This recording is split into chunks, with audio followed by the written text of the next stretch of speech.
జానపదం కొత్త ఆట నేర్చిందా పాపలాంటి లేత పదం పాఠశాలగా కూనలమ్మ జానపదం పల్లె దాటి వచ్చిందా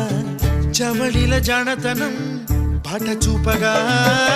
కుంచెలో దాగే చిత్రాలు ఎదురొచ్చేలా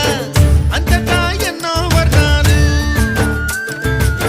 మంచులో దాగే చైత్రాలు బదులిచ్చేలా ఇంతలా ఏవో రాగాలు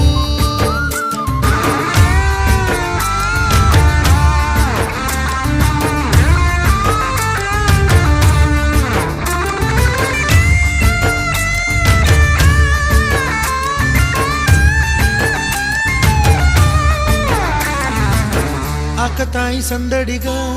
ఆగలేని తొందరగా సాగుతున్న ఈ పయనం ఎంతవరకో రేపు